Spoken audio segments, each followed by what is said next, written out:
E se a gente for olhar, todo mundo tem um pequeno transtorno, no mínimo.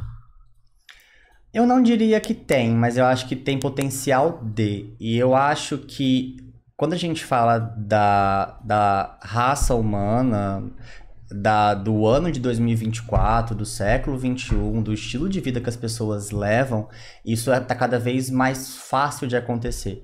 Até porque, em psiquiatria, por que a gente chama as doenças em psiquiatria de transtornos? Porque até hoje não conseguimos elucidar totalmente do começo ao fim a fisiopatologia daquelas doenças. Então a gente chama de transtorno, porque a gente tem teorias e o embasamento científico que a gente conseguiu até hoje ter do porquê aquilo acontece e como que intervém naquela situação. Então, nesse sentido, eu vejo que as pessoas cada vez mais têm a chance de ter algum tipo de doença por conta dos transtornos mentais, eles serem pautados em causas biopsicossociais. Então tem a parte biológica, que eu até vi a gravação da Ju de um outro podcast com vocês, que ela fala muito sobre a questão genética, né? Doenças mentais não são hereditárias, mas elas têm sim uma propensão genética de acontecer.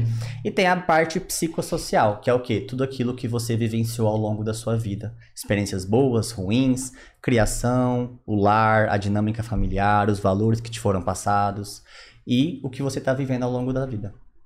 E daí o pessoal é estranho quando a gente fala assim, nossa, mas então você tá falando que depressão não é doença. O Bruno falou que depressão não é doença.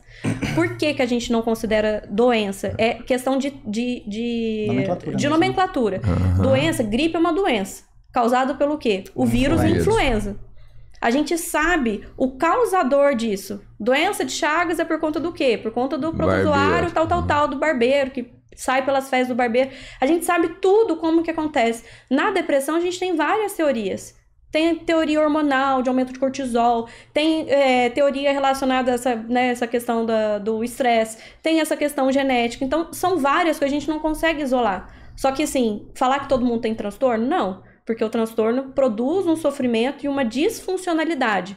O que a gente pode falar é que hoje a gente vive numa sociedade muito mais ansiogênica, produz muito mais ansiedade viver em 2024 do que viver na década de 80. Porque o estímulo está muito rápido, o estilo de vida está muito ruim. A gente come pior do que os nossos avós, a gente tem um estilo de vida pior, né? Na maioria das vezes, pior do que as outras gerações. Então, não é todo mundo que vai ter transtorno, mas a gente percebe um aumento. Não é porque geneticamente a gente está ficando pior nesse sentido. É o que me leva a pensar, se geneticamente a gente não está deteriorando.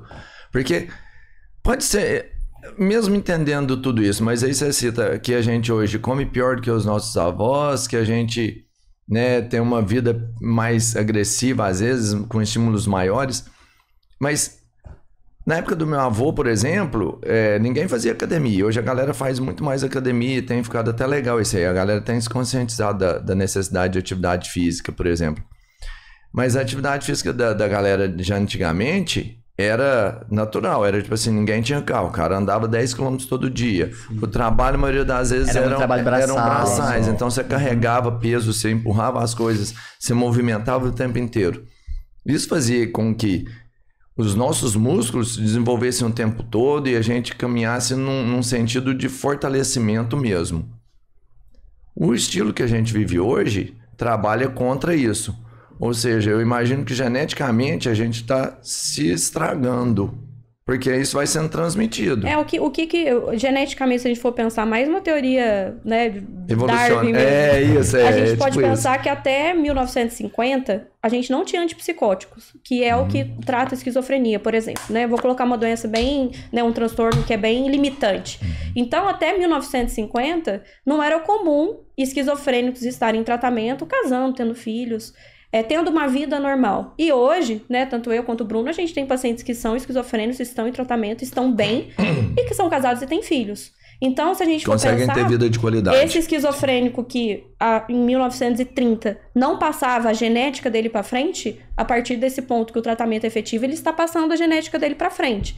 Então, nesse sentido, a gente pode tentar pensar que pode ter um aumento a partir disso. Só que a gente tem que pensar também que o diagnóstico está sendo muito mais precoce.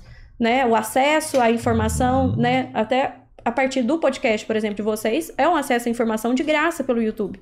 Então, assim, o diagnóstico precoce faz com que as pessoas não tenham tanta disfuncionalidade. Porque quanto menos vezes essa pessoa estiver em crises, então esquizofrênico, quanto menos vezes ele estiver em surto, né, de delírio, alucinação, menos perda cognitiva ele tem. Então, maior chance dele ter uma vida que a gente chama de normal, entendeu?